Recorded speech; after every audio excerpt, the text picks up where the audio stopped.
Gente, boa tarde. Bom, meu nome é Marcelo Miranda, eu sou um dos curadores da mostra aí, Reinventando Shakespeare, junto com o Fábio Feldman, que está ali. Então, somos corresponsáveis. E queria também registrar a presença aí das produtoras, né, da Lígia Santos e da Manu, que é aqui do Rio. Eu não sei se a Tati está, mas também sinta-se agradecida. E, principalmente aqui, os nossos convidados, né, vieram lá de São Paulo para conversar sobre Shakespeare, cinema, teatro e literatura com a gente. Lá na ponta é o Felipe Moraes. Eu vou deixar que eles mesmos façam uma brevíssima apresentação sobre si mesmos. Mas o Felipe é pesquisador, trabalha e também trabalha com teatro, né? Atua, né, Felipe? E não sei se dá para dizer que é dramaturgo. Você não chega a ser dramaturgo também? E o Cristiano Burlan, que é cineasta, também dramaturgo, e diretor do filme que a gente acabou de assistir, o Hamlet, o seu próprio Hamlet. E também a gente está aqui com a Carol, que é a atriz do filme, então depois que a gente tiver perguntas, ela faz Ofélia. Aqui, a ideia, na verdade, de fazer essa conversa, ela veio da primeira versão da mostra, que, aliás, é realizada aqui na Caixa Cultural, que a gente agradece, Caixa Cultural e Governo Federal. Essa mostra ela foi realizada pela primeira vez em fevereiro do ano passado, em Curitiba, na Caixa Cultural de Curitiba, onde a gente fez uma mesa parecida, né, o Fábio que mediou, com duas professoras muito especializadas em Shakespeare, a Celina Sodré e a Liana Leão. A Celina é aqui do Rio, professora acho que na Unirio, se eu não me engano, e a Liana Leão, professora lá no Paraná. E foi um bate-papo muito legal, muito interessante. E aí, para o Rio, a gente conseguiu, né, essa segunda edição da mostra e resolveu alterar, né, a conversa, chamar, dessa vez, figuras que transitassem entre os estudos e a realização, né? Enquanto lá a gente tinha... A Celina também é dramaturga, mas a gente ficou muito fixado nos estudos. E aqui a gente estava querendo ter um pouco esse compartilhamento de experiências de quem está um pouco metido nos dois lados, né, em todos eles, né? Então o Felipe tem todo esse trabalho acadêmico, o Burlan transita no cinema e no teatro, então acho que era uma conjugação interessante. E a ideia, né, que é discutir essa perenidade, né, essa eternidade, na verdade, do Hamlet, vem um pouco por ser a peça do Shakespeare mais, não sei se é a mais encenada, mas certamente é a mais complexa e tida por muitos especialistas como a mais completa, né, a mais perfeita obra dramatúrgica dele, onde todas as questões, obsessões e elementos estão presentes. E também toda a ambiguidade que cerca um pouco a obra dele também está presente. Então, é uma peça tão monumental que lá ela ganhou um dia todo dedicado a ela. Todos os filmes a gente exibiu lá eram releituras de Hamlet, e o debate aqui também. A gente teve o filme do Burlan, esse bate-papo, em seguida vai exibir Ofélia, do Claude Chabrol, né, o diretor francês, que é também uma reconfiguração do Hamlet a partir, como a gente vê pelo título, da principal personagem feminina da peça. Então, na verdade, não vou me estender demais sobre o tema da conversa, eu vou pedir que os nossos amigos falem um pouco. Eu vou começar de lá para cá, pedir para o Felipe iniciar. A gente tem um resuminho do bate-papo, que é um pouco levantar mesmo essa peça e o que ela tem de tão complexo, e também, principalmente, a partir das experiências do Felipe e do Burlan, como essa peça influencia nos seus trabalhos ou nos seus estudos, e ampliar um pouco também para a obra do Shakespeare. A gente também não precisa se ater a ficar apenas no Hamlet, até porque ela própria não existe sozinha, né? Ela está dentro de um contexto histórico e cultural e artístico muito maior.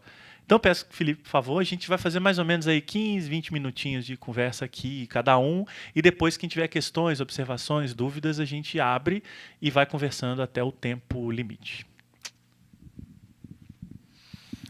Bom, olá, boa tarde. Muito obrigado pelo...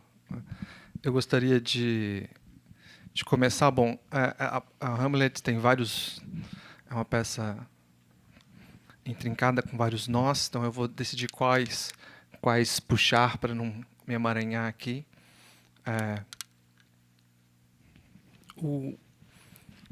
Quando eu recebi o convite aqui para falar sobre o Hamlet, eu comecei a pensar sobre as versões cinematográficas, porque como era uma mostra Shakespeare no cinema, né, reinventando Shakespeare no cinema, eu comecei a pensar nas versões de Hamlet para o cinema que eu tinha assistido. Então, talvez eu vou começar falando um pouco sobre isso, porque o filme que a gente acabou de ver aqui do Cristiano Burlan, o começo do filme eu acho bastante interessante, com ele trazendo esse grupo de teatro para um experimento, né? O filme começa mostrando esse grupo de teatro em trabalho. Então eu acho que, de uma certa maneira, as versões cinematográficas realizadas em cima de Hamlet sempre me trazem um pouco esse problema essa questão da teatralidade no cinema, assim. E aí eu comecei a pensar nas versões de Hamlet para o cinema que eu conhecia. A primeira que me veio na cabeça foi a versão de 1948, a famosa versão clássica do Laurence Olivier, que rendeu um famoso artigo do André Bazin, justamente intitulado, não é especificamente sobre o filme Hamlet, mas de 1948, mas é uma problematização em cima dessa questão entre teatro e cinema. E daí eu lembrei de uma outra versão, que foi a primeira versão que eu assisti quando era adolescente, que talvez alguns de vocês já tenham visto também, que é a versão do Kenneth Branagh, dos anos 90. Foi a primeira vez, eu nunca tinha visto Shakespeare nem no teatro, nem tinha lido nada, e essa foi a primeira versão que eu vi. Mas, ao mesmo tempo, eu me lembrei logo, diante desse convite para falar sobre Hamlet no cinema, de ter lido em algumas pesquisas minhas na Cinemateca sobre uma versão desaparecida de 1907 do cineasta francês Georges Méliès. E eu comecei a reconstituir pensar em Méliès, Laurence Olivier e Branagh, e agora vendo o filme do Cristiano Burlan, eu comecei a imaginar que talvez seria possível escrever a própria história do cinema, pensando a partir das adaptações de Hamlet para o cinema. Seria, de uma certa maneira, possível escrever a própria história do cinema simplesmente a partir das versões de Hamlet para o cinema, uma história que iria lá do primeiro curta-metragem brevíssimo de cerca de 2 minutos, feito em 1900, com a Sarah Bernard, né, uma versão parisiense, até o filme do Cristiano Burlan. Então seria uma história do cinema de Sarah Bernard a Cristiano Burlan. Assim. E essa história do cinema me interessaria particularmente porque trataria justamente dessa relação que é a fonte da minha pesquisa e a fonte do meu interesse principal, e acho que compartilho isso com o Burlan, que é essa relação entre teatro e cinema, num certo sentido. Pensar, por exemplo, na provocação feita pela filósofa Susan Sontag num texto dos anos 60, quando ela diz que toda a história do cinema, no fundo, é a história da sua emancipação dos modelos teatrais. Toda a história do cinema é uma história da emancipação do cinema em relação aos modelos teatrais.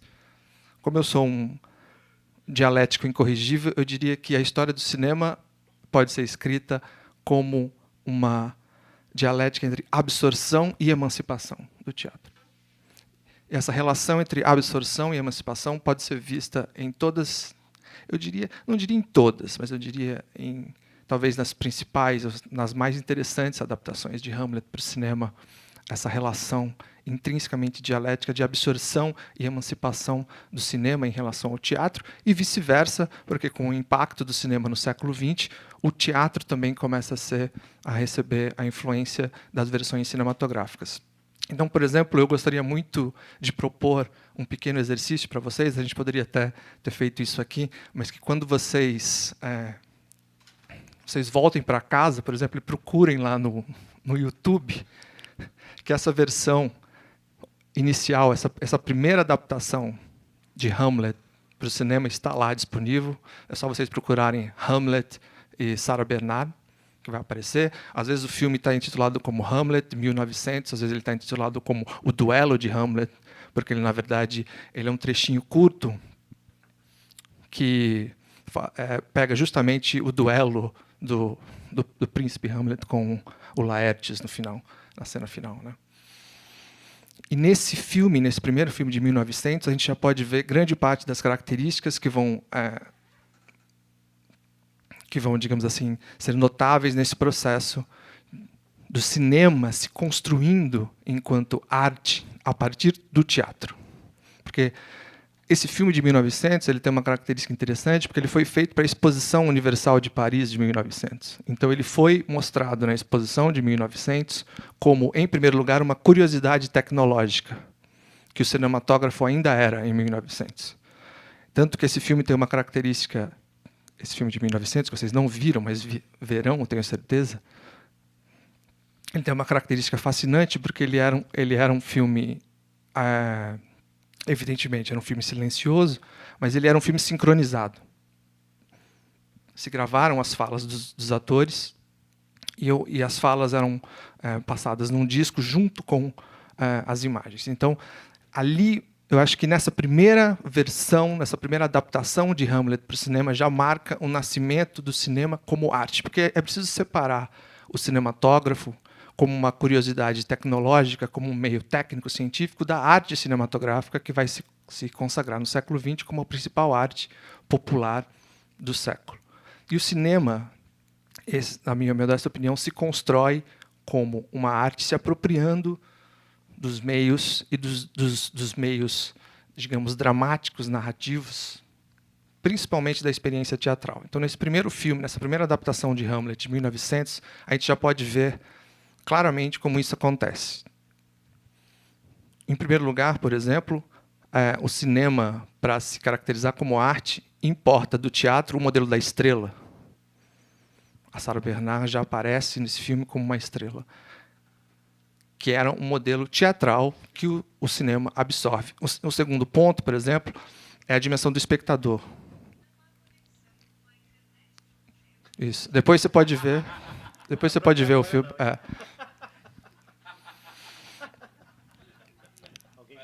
Alguém está curioso mesmo. A questão do espectador já está colocado ali, porque na exata medida em que você coloca a câmera num plano médio, focalizando as ações da Sarah Bernhardt, você está criando um espectador para o cinema que, na verdade, era um espectador que já existia, que era o espectador teatral. E, no terceiro lugar, existe a própria importação da tradição dramática para o cinema, que é aquilo que vai fazer com que o cinema se transforme na grande arte do século XX. Esse processo de absorção que está caracterizado num filme de 1900 e que vai se dar em todos os filmes, em todas as versões cinematográficas de Hamlet ao longo do século XX, até chegar aqui no filme do Christian Bourlain, a gente pode acompanhar, digamos assim, o amadurecimento da linguagem ou da arte cinematográfica a partir dessas versões. Então, por exemplo, eu comentaria aqui uma segunda versão, onde a gente já pode ver que, de uma certa maneira, desse esforço inicial contido nesse primeiro filmezinho de 1900, já há todo um amadurecimento do processo formal artístico, da dramaturgia da forma do filme.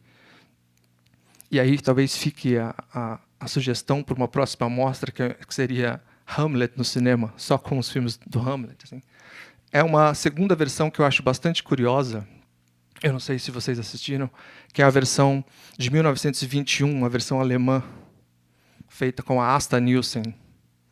É uma versão bastante curiosa, porque já mostra aí como o cinema, né, se no primeiro momento o cinema precisava de Hamlet, precisava da força simbólica da tradição dramática contida em Shakespeare para se afirmar como uma arte nova, e daí a inspiração de adaptar Hamlet, ou seja, trazer para um meio então ainda incipiente, então ainda técnico, trazer toda a carga simbólica do cânone shakespeariano e inventar o cinema como arte a partir disso. Em 1921 já há uma versão completamente apócrifa, eu diria, de Hamlet para o cinema, porque Hamlet, no filme de 1921, é uma mulher.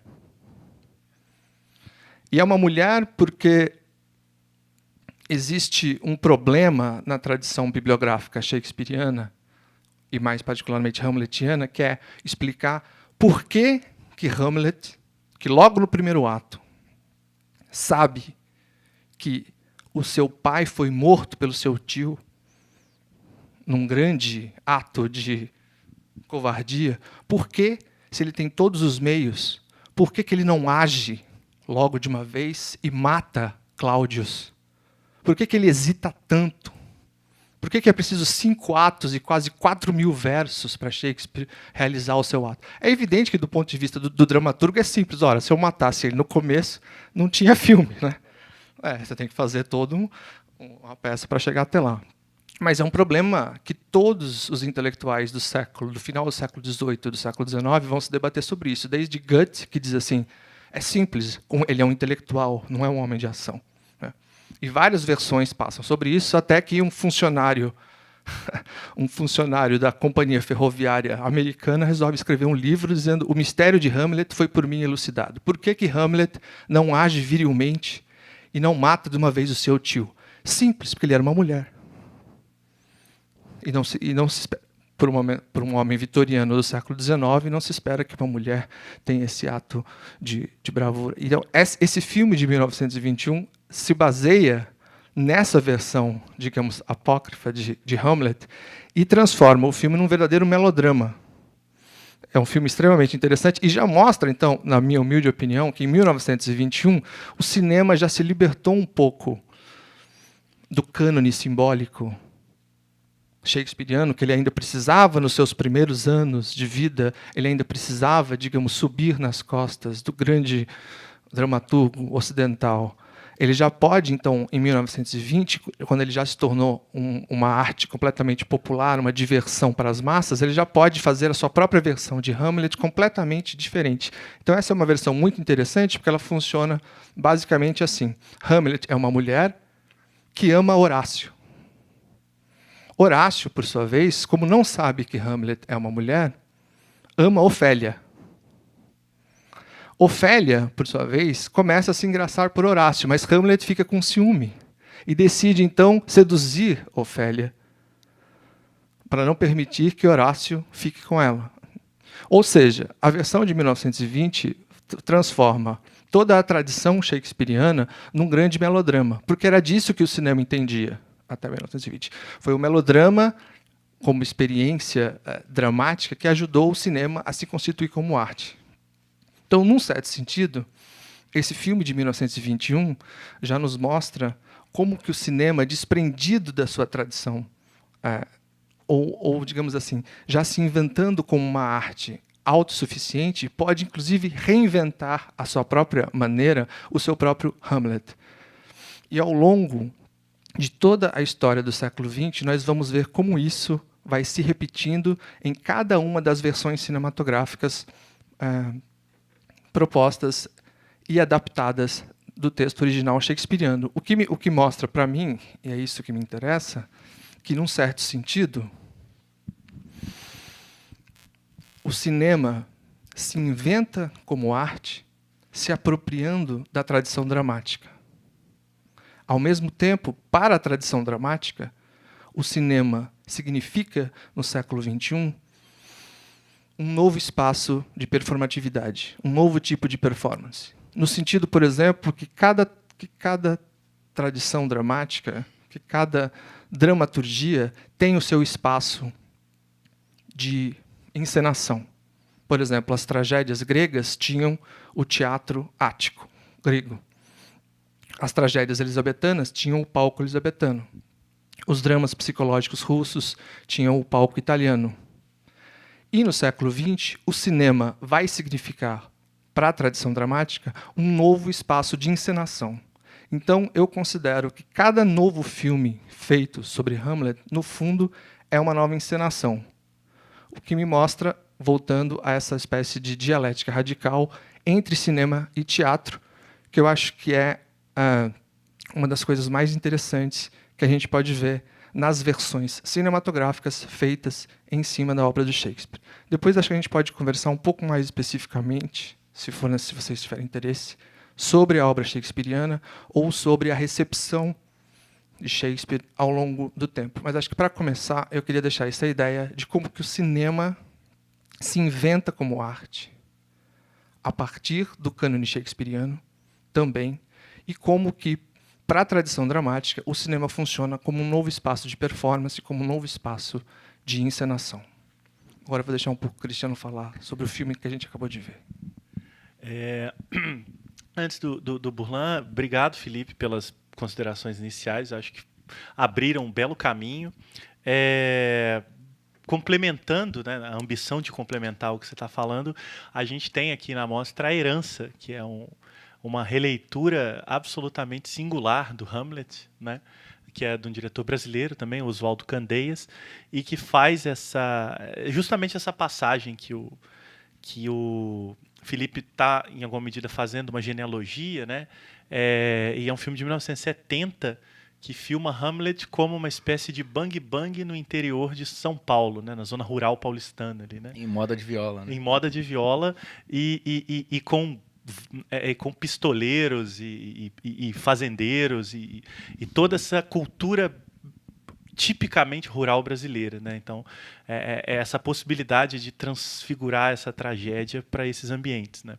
E inventando uma nova linguagem. Né? Quem viu A Herança sabe que quem não viu, não perca a oportunidade. Eu acho que ainda tem uma sessão, né, aqui na mostra, dá uma olhadinha na programação. Bom, Burlan, pedir que você siga, fique à vontade para falar ou não do seu próprio filme, mas principalmente, enfim, de todas essas transitoriedades aí que a gente está tentando levantar. Boa tarde, obrigado pela presença de todos. Agradeço o convite aqui de participar da conversa e por mostrar o filme num dia que vai passar um filme que eu tenho muita curiosidade de assistir, que é o filme do Chabrol. Shakespeare, eu venho do teatro, eu comecei como ator, descobri muito cedo que eu não deveria e não queria ser ator. Comecei a dirigir algumas peças, me afastei 14 anos do teatro. Shakespeare acabou se tornando uma obsessão para mim. Muito jovem eu participei de grupo de estudos, né, e quando comecei meus estudos no cinema também me deparei com essa importante relação entre a dramaturgia cinematográfica e a dramaturgia shakespeariana. Mas, por incrível que pareça, minha grande obsessão em Shakespeare não é o Hamlet, mas sim Ricardo III, que deveria ter sido o meu primeiro filme. Eu acabei hesitando, e nesse ato entre uma hesitação e outra, eu decidi fazer o Hamlet. Eu acabei fazendo 3 versões do filme. Uma no teatro, eu filmo a peça, começo com aquele ensaio. Depois eu faço um ensaio aberto, filmado na rua, né? E filmo a partir de conceitos cinematográficos, propriamente dito, eu faço o filme. Né? Na ilha de montagem, eu tive uma crise muito grande em relação ao filme. Eu descobri que talvez eu tenha dado um passo maior que a perna, que talvez me faltasse um entendimento dessa matéria que eu estava abordando. Eu me sentia muito seguro para fazer isso. O que fica disso para mim é uma experiência muito grande como realizador, né? Mas eu toquei numa instituição muito que é levada muito a sério, né? Então, as pessoas de teatro talvez não tenham gostado muito do filme, e as pessoas de cinema tinham expectativa em relação ao cinema, e aí encontraram o teatro. Eu acabei ficando no meio termo. Bom, fazia muito tempo que eu não assisti o filme, e para mim é um pouco incômodo. Eu acho o filme um pouco regular. Acho que o mais importante quando você faz cinema é ter consciência do seu trabalho, sabe? Não estou fazendo uma desculpa nem nada, mas eu tinha pretensões grandes ali. Alguns momentos eu não consegui atingir. Claro que tem bons momentos no filme que eu me sinto satisfeito. E o que fica para mim foi essa experiência, para mim e para o meu grupo, né? O filme acabou tendo uma vida, ele estreou, entrou em cartaz. Olha, quando você faz um filme no Brasil, você tem a ideia de chegar até o final do filme já é grande, né? Quiçá estrear numa sala de cinema. Foi um fracasso retumbante, mas um fracasso com estilo, né? Mas eu não tenho vergonha do filme, ele faz parte de mim, como muitos outros filmes. Eu acabei de realizar meu 20º filme, são 14 longas, é uma cinematografia feita de maneira um pouco acelerada, por uma certa urgência que eu tenho. Então, cada filme tem uma especificidade. Esse Hamlet a gente filmou em 6 dias. E me fez reaprender uma paixão por Shakespeare, né? E eu acho que agora eu estou mais maduro para ir de embate à minha grande obsessão com o Ricardo III. Eu vou filmar a peça inteira, na íntegra, com 54 personagens. É um Hamlet que parte da própria poesia shakespeariana e do ritmo. Estou pesquisando muito a música. Eu vou filmar com personagens que são atores e rappers da periferia de São Paulo. Então eu vou tentar ter a pretensão de novo de fazer Shakespeare como se fazia na época, muito rimado e musicado, respeitando os tempos de trâmbicos, preâmbicos e afins. Vai ser um desafio muito grande, mas eu estou muito estimulado para fazer esse trabalho. O que me chama mais atenção em Shakespeare talvez não seja a relação dele com o teatro, a importância dele para a história do teatro, mas sim como importância cinematográfica.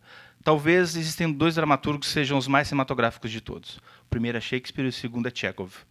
Em Shakespeare, por exemplo, você está lendo uma cena, ou você está encenando, e existe elipse ali. Você sai de um castelo, você vai para a Floresta Negra, você está numa tempestade, e aí você volta para o castelo.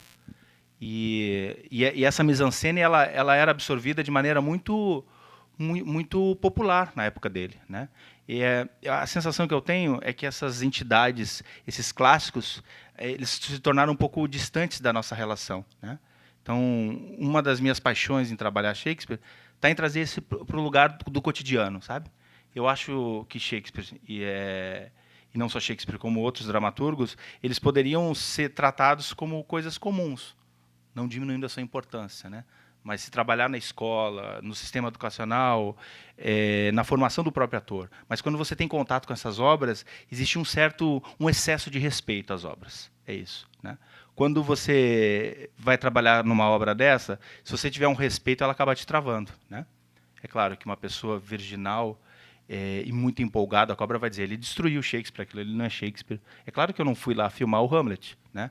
O que vocês assistiram aqui hoje é resultado de um ruído, de uma dificuldade, de um desejo, acaba sendo a minha busca por entendimento dessa obra. Então, não é Shakespeare e não é a minha visão sobre Shakespeare, mas é a minha relação e a relação dos atores que passaram por esse caminho, né? Elipse talvez seja o elemento mais interessante, que eu fiquei muito assombrado quando eu descobri isso na obra de Shakespeare. Depois, pensando em Chekhov, na dramaturgia tchecoviana, um personagem olha para o outro e diz assim como em Tilvânia, o dia está bonito lá fora, quando ele diz para a sobrinha. Depois tem um silêncio muito grande, e, na verdade, o tio não quer falar para a sobrinha que o dia está bonito lá fora. Ele está dizendo para ela que é completamente apaixonado por ela, né? E aí você tem um silêncio. As palavras em Chekhov, assim como em Shakespeare, elas escondem muita coisa. O mais importante, talvez, esteja entre uma frase e outra, entre um silêncio e outro, né? Aí existe uma potência, talvez seja a grande busca. Eu não sei se eu consegui traduzir isso no filme. Outra questão muito importante é quando você vai colocar esse embate no corpo do ator, de uma questão técnica mesmo, né? Os atores, em geral, nas escolas de teatro, eles estudam uma técnica que é de projeção. Isso é uma técnica de canto, né? Talvez para o cinema, a mais interessante seria uma técnica ressonante. Quando você pensa numa projeção no cinema, você tem uma certa impostação. Todo ator que vai fazer uma leitura de Shakespeare, ele vai para uma impostação, um artificialismo da coisa, né? Então, o processo de fazer um filme a partir de uma obra shakespeariana acaba sendo desconstruir para o ator aquilo que ele idealiza que vem do teatro, né? A gente até estava conversando hoje sobre esse preconceito, esse tom pejorativo que as pessoas que fazem cinema têm em relação ao teatro, né? Esse filme é teatral, esse ator é teatral. Isso denota uma falta de conhecimento profunda entre artes que são irmãs e se completam de alguma maneira. Me lembrei de outra história também do Meyerhold, que foi assistente do Stanislavski, que ele rompe completamente com o seu mestre, abre um estúdio. Nesse estúdio, ele abre um curso de direção teatral, ele desenvolve um conceito, uma metodologia de mise-en-scène e de direção e de formação de ator, que se chama biomecânica, que seria a vida do movimento, ou, pensando na Gestalt, a psicologia da forma, né? Nesse curso, o primeiro escrito nesse curso é um engenheiro, um homem muito curioso por várias áreas do conhecimento humano. E na primeira peça que ele encena no curso, ele faz um curta-metragem, né? Depois ele sai de lá, acaba desenvolvendo um trabalho no cinema, e ele deixa bem claro a influência desse contato com a biomecânica e a influência do teatro na obra dele. Esse engenheiro se chama Sergei Eisenstein, né?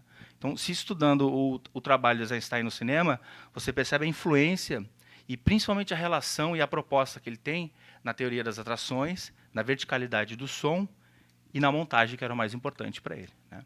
Eu falei essa pequena história para falar de uma questão que é dialética para mim, que é, assim como Shakespeare, Chekhov e também Antonin Artaud trazem uma questão que é muito importante quando a gente vai transitar nessa relação entre teatro e cinema, que é a dialética, né?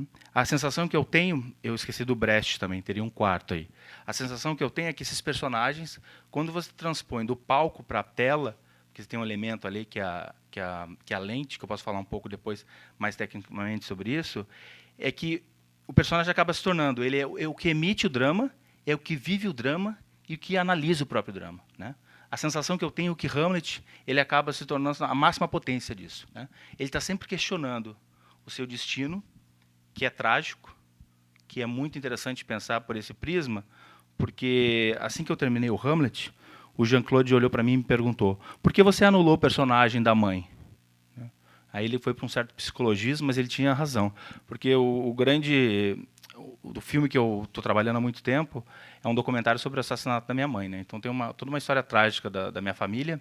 E ele disse assim: olha, você anulou o personagem da sua mãe porque você não quer falar da sua mãe agora, que você vai ter que enfrentar esse problema daqui a pouco. Eu falei: velho, filha da puta, né? Sempre leva para esse lugar, essa questão deleuziana da coisa. Mas ele não deixa de ter razão. Eu descobri que Hamlet também é um filme sobre tragédia familiar, né? E, de novo, sem pensar de maneira racional, eu vou para esse sentido do destino trágico, né? Eu vou de encontro a isso, né?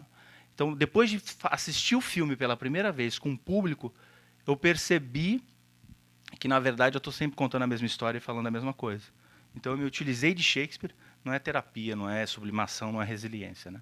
São coisas que eu tenho necessidade, como realizador, de falar, e eu me apropriei desse trabalho, dessa obra, para querer entender isso também. Mas isso não é consciente, né? A gente só vai entender depois. Eu não sei se eu me perdi um pouco, porque eu comecei a pensar num filme, e aí eu estou meio abalado, que faz muito tempo que eu não vejo esse filme. Fazer filme é muito difícil. Porque assim, você tem uma ideia, aí depois você vai fazer a ideia. Aí depois a ideia não é a ideia que você teve, é o resultado dessa ideia. E aí tem as pessoas que assistem essa ideia e recebem essa ideia. Aliás, é uma frase hamletiana, né? Completamente. As ideias são nossas, não os feitos. É isso mesmo, fino esse rapaz aqui. Eu adoro conversar com gente inteligente, que você fica parecendo mais inteligente, né? Bom, acho que eu já falei, já está bom para o começo. Né? Ótimo, obrigado, Burlan. Sim, essas relações elas se misturam mesmo de uma maneira muito, muito curiosa. Isso que o Burlan falou agora da elipse, né? Você estava falando que sempre chamou a atenção. Acho que isso, não necessariamente em termos de elipse, mas isso foi citado no bate-papo que a gente fez em Curitiba. Se eu falar alguma bobagem, o Fábio me corrige.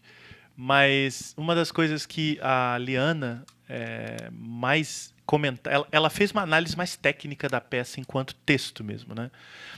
E ela fala que sempre ficou muito impressionada com os textos do Shakespeare, de que eles são textos para teatro que quase não tem rubrica, né? Rubrica é aquela orientação que o texto teatral tem sobre cenário, luz, entrada e saída de personagem, quantas pessoas tem na cena, né? Então, em geral, quem lê texto de teatro, elas estão entre aspas, às vezes entre parênteses, né? E são orientações para uma eventual encenação, né? E ele usa muito pouco, né? As rubricas é assim: fulano entra em cena, aí tem todos os diálogos, fulano sai de cena, né? Não há uma descrição de onde as coisas acontecem. Há pequeno, né? Poucas linhas. Não há uma apresentação detalhada de um possível cenário. O que pesa é a palavra, né? Então a elipse entra muito por isso, porque fulano entra e fulano sai de cena, e aí a cena seguinte pode ser numa floresta e se passar anos depois, né? Ou mesmo Otelo, né? O Otelo tem elipses perturbadoras, assim, entre uma grande batalha e um casamento, né? Então, é interessante isso também.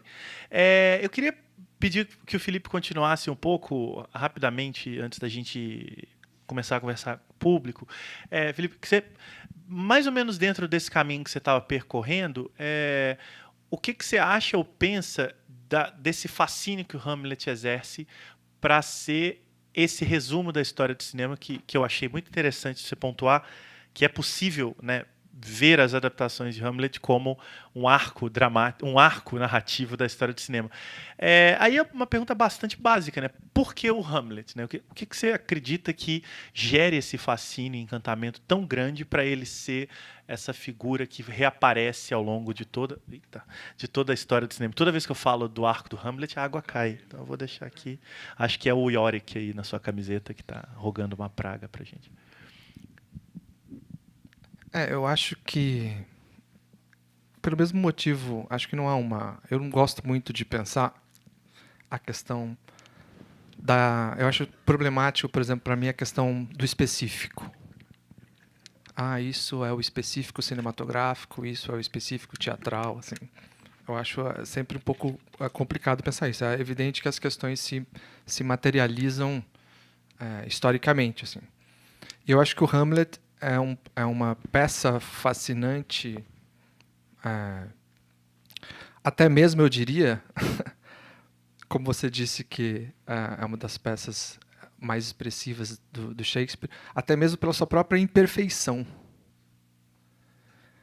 Porque lendo Hamlet, a primeira coisa que se você lê Hamlet do ponto de vista talvez tanto cinematográfico quanto teatral, e você pensa assim, mas como é possível montar uma coisa dessa?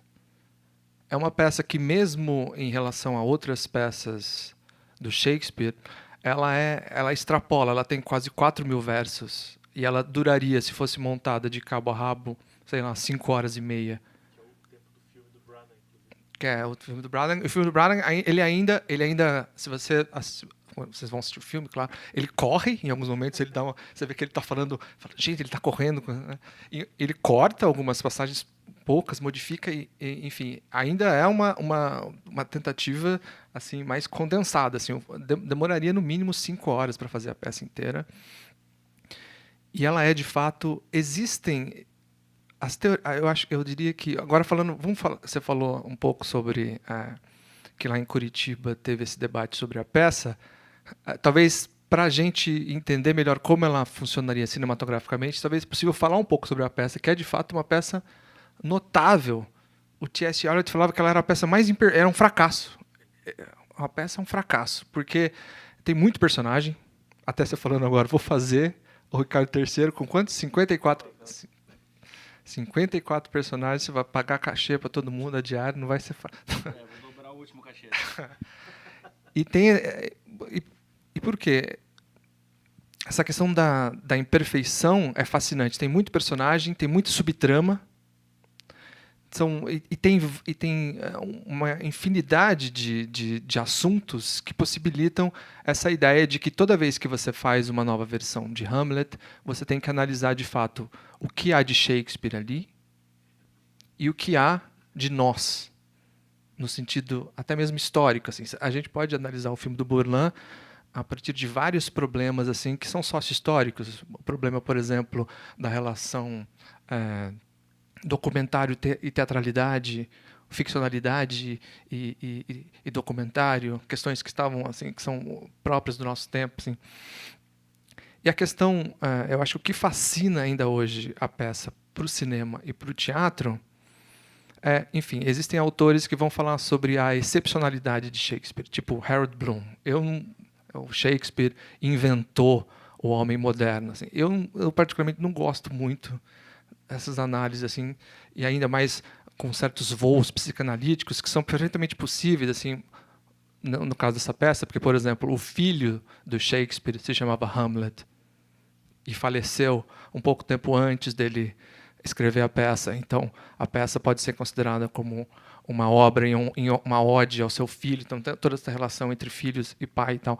Mas eu gosto muito de pensar, talvez mais historicamente, e Hamlet, para mim, é uma grande síntese das contribuições do teatro elisabetano, como um todo, assim.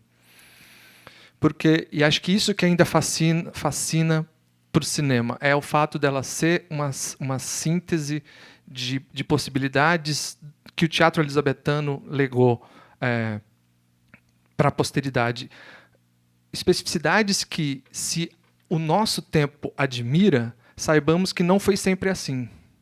Porque Hamlet, por exemplo, uma peça como Hamlet, por exemplo, era considerada, digamos, pelo teatro trágico francês do século XVIII como um monstro, que deveria ser banida dos teatros, assim.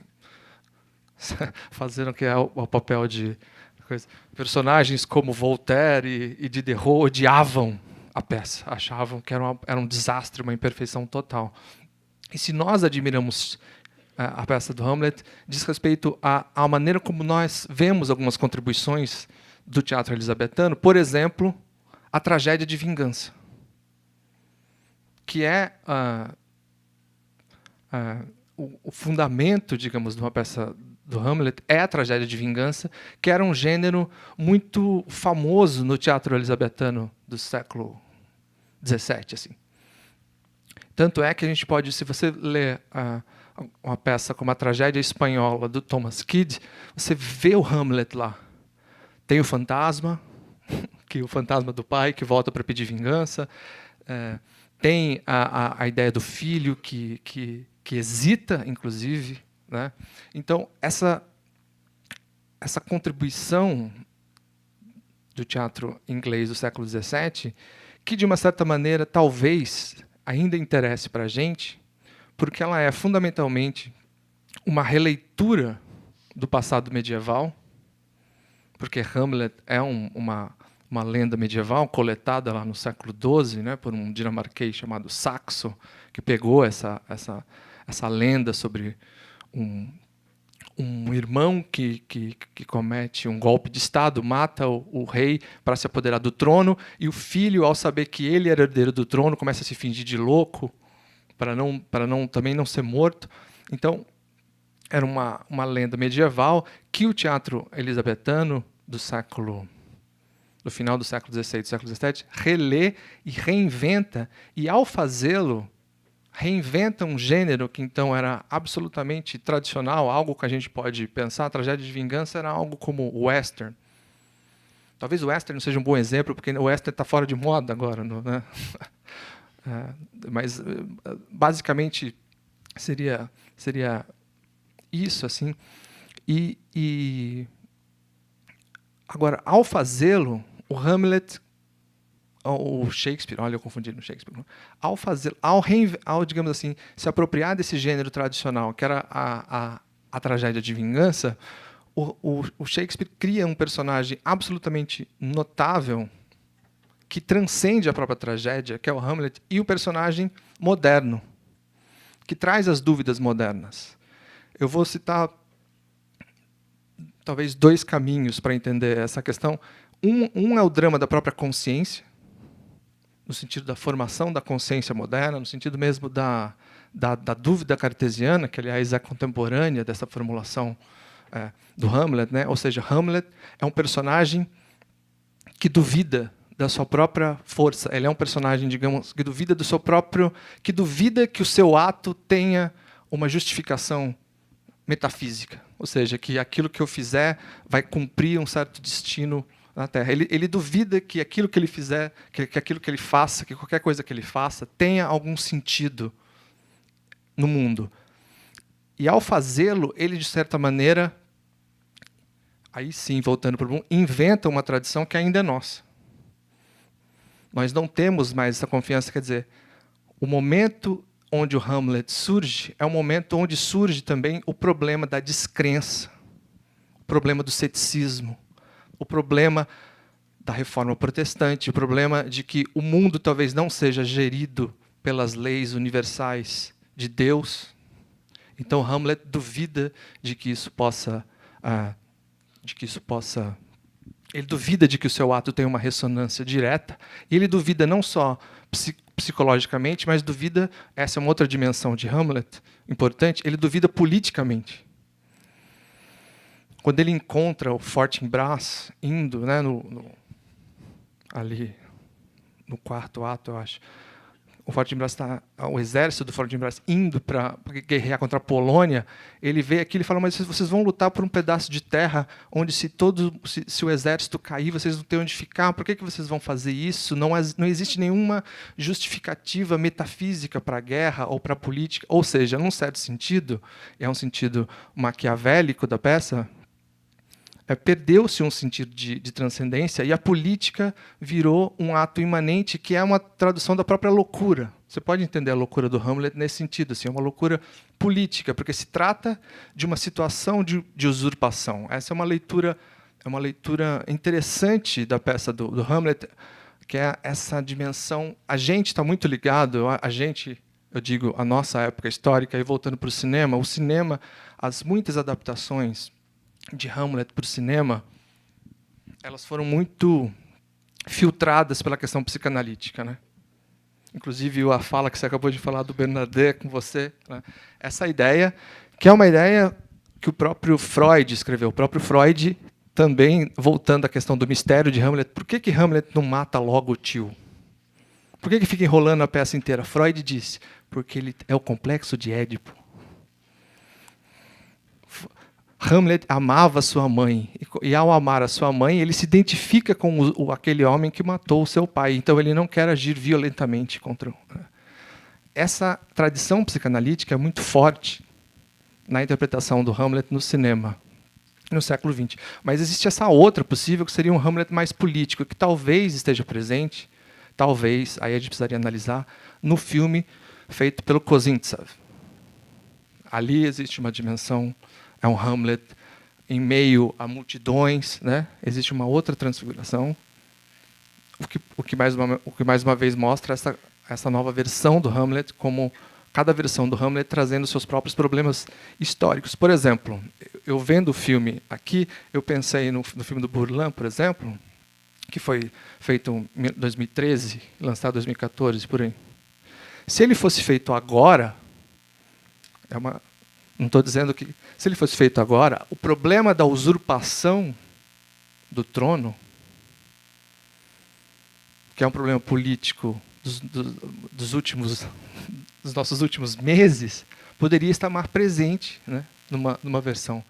Porque isso fala, né, de uma maneira mais... Então, o simples fato de você ter, numa peça como Hamlet, a inauguração desse problema, ou seja, do problema da consciência, do agir pessoal num mundo sem metafísica, sem transcendência, e o problema político, da política também não ter uma justificativa metafísica, ou seja, de aquilo que que a política possa ser pura loucura, possa ser puro teatro, é o que ainda faz com que a peça seja montada e remontada como um encontro entre tradição e modernidade que sempre revela uma faceta nova.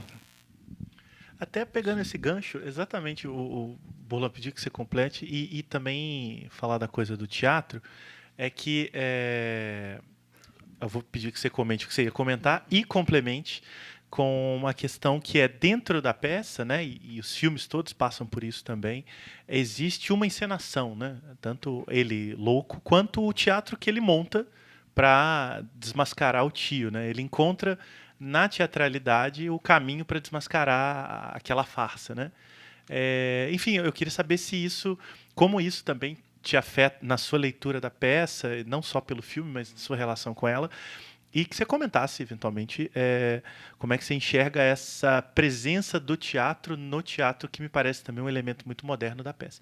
O que é assombroso nesses personagens é que quando você se debruça sobre uma obra, você começa a conversar com esses personagens, né? Eles começam a te falar coisas que às vezes você não quer escutar. A noção do sentido trágico deles. Então, acho que tem um elemento aí, não sei se é caindo para um psicologismo freudiano ou não, mas é a consciência, talvez, da maior dor para o ser humano, que é uma tomada de consciência da finitude das coisas, da morte, ou a consciência do imponderável, né? Eu acho que talvez o Hamlet, não tenho certeza, eu estou sempre pensando sobre isso, ele hesite tanto porque ele sabe que vai acabar morrendo. E que todo mundo vai morrer naquela porra, não vai sobrar ninguém. Todo mundo mata todo mundo ali. Não resta nada, né? Então, talvez por isso que eles hesitem tanto, né? Eu quero ficar mais um pouco aqui, né? E essa talvez seja a dor maior para esses personagens. Quando eu escrevo um roteiro ou adapto alguma coisa, para mim o personagem não é uma pessoa que anda e caminha. Para mim é uma doença, é um cancro. Ela vai nascer e vai se extinguir ali diante da minha lente, né? Ela tem uma noção da sua finitude. E esses personagens são assombrosos um pouco por isso. Mas a coisa mais importante para mim, quando eu decidi filmar essa peça, eu parto de um elemento, não sei se é tão específico assim, Mas qual é a potência dessas imagens, né? Essa peça, primeiro, ela é necessária hoje em dia? Porque a gente, depois de 450 anos, quase 500 anos, a gente continua falando sobre Shakespeare, né? E aí tem uma fala ali, que é uma fala minha, que eu coloco na boca de um dos atores, que é, se ela é necessária, talvez é um pouco assombroso ainda. Talvez tenhamos evoluído muito pouco, né, como humanidade, né? Isso traz uma reflexão um pouco sombria da nossa evolução. Isso não é uma regra, não estou dizendo isso, eu estou questionando, levantando essa questão, né? Por que a gente está montando Caldeirão de la Barca, Lopes de Vega, Shakespeare, entre outros, né? Schiller e afins, né? Cadê as vozes, os ecos dos dias de hoje, né? Porque a gente não está falando da usurpação do nosso governo em vez de falar de Elsinore, né? Ou que relação é essa? Será que a gente precisa falar de metáfora ou o papo pode ser reto, né? E é responsabilidade nossa isso também? Não sei. A questão da metalinguagem ali, isso é muito interessante, porque ele foi um grande professor de interpretação, quando ele diz assim, unive o gesto à palavra. Se for para gritar como gritam os atores, é melhor que o pregoeiro da cidade o faça. Isso é incrível, né? Será que os atores, quando estão ensaiando o Hamlet no teatro ou no cinema, eles escutam isso e levam ao pé da letra? Não, porque sempre vem o plexo solar e a projeção da voz, né? Então, essa noção de que isso é muito sofisticado, né? Isso é moderno até para os dias de hoje, né? Esse entendimento ele acaba se tornando... Falei tudo isso para dizer que tem uma questão de linguagem ali. Quando você se debruça sobre uma obra shakespeariana, uma visão muito pessoal que eu tenho disso, tá? A linguagem talvez seja a questão mais importante, tá? A gente está falando de estética, está falando de uma aventura de linguagem. Seja ela no teatro, seja ela no cinema. Seja nessa relação entre palco e câmera, né? Porque a gente tem uma questão técnica no cinema que é uma lente. A lente no cinema não é uma questão técnica só. Ela é semântica, ela é metafísica, ela é fisiológica. Quando você aproxima uma lente de um rosto humano, você cria volumes, você cria signos, significados e significâncias, que você só vai entender quando você projeta essas imagens numa sala escura para pessoas que você não conhece, né? Então, por mais que a gente estude, pense, fale, a gente não tem controle sobre isso, né? É uma materialidade que é construída, mas você não tem mais controle sobre ela, né? Eu acho muito interessante e apaixonante, porque os atores tremem, eles ficam com muito medo quando você fala que vai adaptar Shakespeare para o cinema, ao mesmo tempo que eles ficam muito apaixonados. Então, eles querem ensaiar, até ter câncer na garganta, o ator, e a gente não ensaiou. A minha proposta é que não se ensaiasse, que a gente fugisse dessas formas teatrais, como o Bresson diz, que o cinema só vai evoluir enquanto arte, que para Bresson o cinema é uma arte embrionária, praticamente não nasceu ainda. Se a gente pensar na literatura, na música, na pintura, né? A gente evolui um passo e regride 10, né? Que o cinema é escravizado por um conceito aristotélico e griffithiniano em termos de linguagem, então que as possibilidades são inúmeras ainda. Então, quando eu vou fazer um filme que parte de uma dramaturgia de teatro para o cinema, eu tentei esquecer o teatro, mesmo sabendo que isso seria impossível. E talvez seja a grande dificuldade de uma adaptação do tamanho dessa obra para o cinema. Pessoal, quem tiver questões, apontamentos, observações, levanta a mão bem alto. Eu, eventualmente, posso não ver direito por causa da luz, mas eu vou me esforçar. Aqui eu já vi uma. E aí a gente vai expandindo a conversa aí. A gente pede para falar alto? Tem um microfone? Como é que é o esquema? Então tá. Então, projete o plexo solar. Sim, sim. Tá. Eu anotei aqui para tentar não prolongar muito, né? Eu me identifiquei um pouco com a fala do Cristiano, no sentido da obsessão pelo Shakespeare, em especial pelo Hamlet, né? Eu também tenho a minha própria visão dessa personagem e eu nunca consegui vê-la, né? Seja no palco, seja nos cinemas. Então eu acho que esse desejo que você falou, né? Por mais que o filme não tenha ficado como vocês imaginavam, foi uma tentativa de você mostrar, não, esse é o meu Hamlet, essa é a visão que eu tenho dessa personagem. Aquela discussão no filme que o ator fala, não, para mim o Hamlet ele é mais rock and roll. Isso é algo que eu constantemente faço, né? Porque a gente sempre vê aquela interpretação do Hamlet mais melancólica, depressiva, né? Então eu acho que é uma personagem que continua em disputa. E uma coisa que eu geralmente observo também no seu filme, o Hamlet sempre é um ator mais velho. E a Ofélia sempre é a Ofélia mesmo. Então sempre fica uma coisa assim meio discrepante. E pra mim o Hamlet ele é um jovem, mas ele não é nem adulto ainda na minha visão. Ele tá ali, o jovem no sentido termo do jovem. Ele também não é um adolescente. Ele seria um jovem. Só que a gente geralmente vê atores, seja no cinema, no teatro, sempre são atores mais velhos que fazem o Hamlet. Seja pela complexidade da personagem, algumas pessoas falam até que é impossível um ator fazer o Hamlet, porque é muito difícil. Enfim. Por que eu estou querendo dizer isso para chegar no seguinte ponto? O Hamlet ele é uma obra clássica, né? É considerada a Mona Lisa da literatura, né? E o bom da obra clássica é isso, é você poder revisitá-la sob diversos prismas. O seu filme, especialmente, eu acho que ele frustra um pouco quem nunca leu a peça. Mas para quem já leu a peça, ele é um prato cheio que expande muito a visão. A opinião da atriz que faz a Ofélia, né? Quando ela defende a personagem, dizendo que não, a Ofélia, ela queria se matar, ela queria cometer o suicídio. Aquilo ali, pra mim, já me deu uma nova visão, já ampliou o leque que eu tinha em relação a essa personagem. Por ser uma obra clássica, cada pessoa vai ter uma visão. O que eu queria saber de você é como se deu a supressão de alguns personagens. Por exemplo, os coveiros não estão ali, o próprio Fortinbras não está. Você suprimiu, teve algum propósito ou foi assim, não, vamos cortar, vamos diminuir o elenco? Como se deu isso? Primeiro eu quero dizer que a defesa da personagem, da atriz, é própria dela, né? Ela está aqui, né? Tá no fundo. Tá aqui, e é um questionamento dela mesmo, né? Então, eu sempre, quando começo um filme, eu nunca parto das minhas ideias do que eu espero do filme. Eu deixo que o ator se equivoque o máximo possível. Eu dependo disso, sabe? Eu dependo que ele se equivoque, que ele vomite tudo, todo o desejo que ele tem ali. E aí o processo de seleção para o que vai ser o filme acaba sendo um resultado natural. Eu não acredito nessa hierarquização, sabe? Que eu tenho a ideia e defino tudo que é. Eu dependo do corpo, da sensibilidade, do rosto, da respiração dos atores, né? Então é um pensamento dela, que eu achei muito interessante para mim. Para mim foi um aprendizado também, porque o papel da mulher na dramaturgia... há que se questionar isso em muitas questões, né? Que representatividade é essa? Talvez não eu como homem devesse fazer isso, né? Mas uma atriz que vem e me fala isso é muito interessante. A minha visão sobre a Ofélia também era dessa maneira que Shakespeare coloca ali, né? E quando ela trouxe isso me deu um susto tremendo. Eu falei, olha, ela deve ter razão, né? E aí eu misturo também outra Ofélia que para mim é muito forte, que é o Hamlet do Rainer Miller, né? Depois ela volta a interpretar e ela mistura e eu uso esse texto do Rainer Miller para continuar, porque eu acho que é uma Ofélia muito forte também, politicamente falando, né? A supressão se deu por questões. Primeiro que o processo é natural.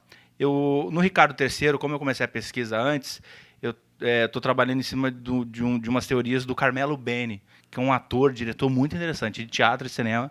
A obra dele é muito pouco conhecida aqui no Brasil. E ele trabalhou num filme do Glauber, se não me engano, Claro. Ele ganhou Veneza com a direção do Ricardo III. No Ricardo III, o que ele faz? Ele cria um conceito que ele chama de minoração. Ele anula os personagens masculinos, então você tem a figura do Ricardo III e as figuras femininas da peça, né? Aí eu pensei em fazer isso no Hamlet, mas aí eu não tive o tempo possível.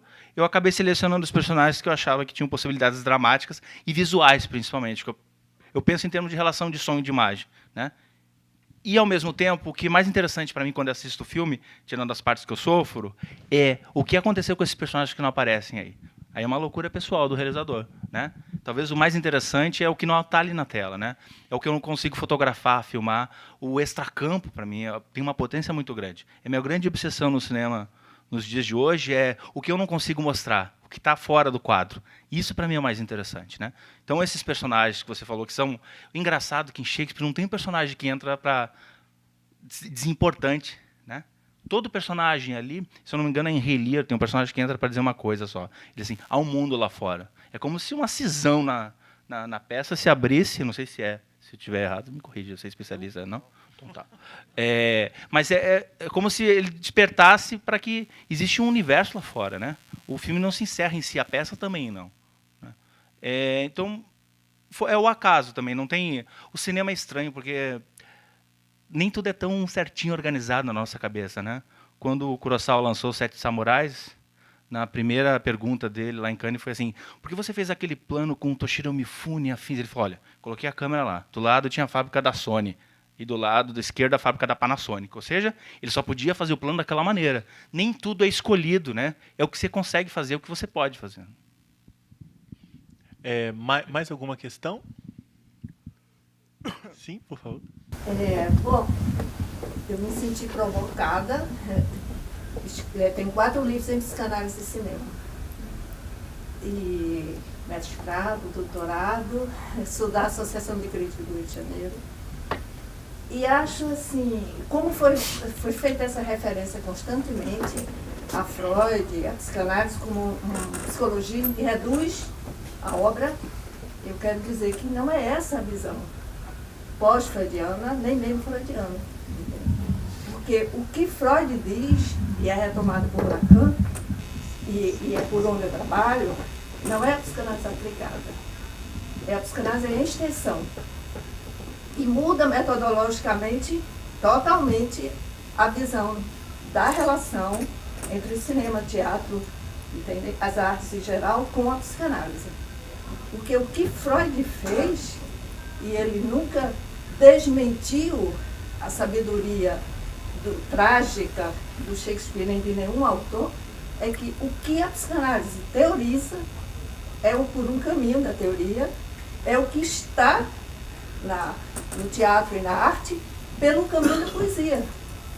Então é uma convergência de caminhos, entende? Não é uma redução de um campo ao outro. Então muda completamente a visão, não é psicologismo. Ao contrário, né? O próprio Lacan diz que a Marguerite Duras, quando ele faz referência a Marguerite Duras, né, que ele se espanta como é que ela se ela soubesse o que ela está mostrando do inconsciente, ela não suportaria. Entende? Quer dizer, que é completamente diferente. E por que é que isso permanece?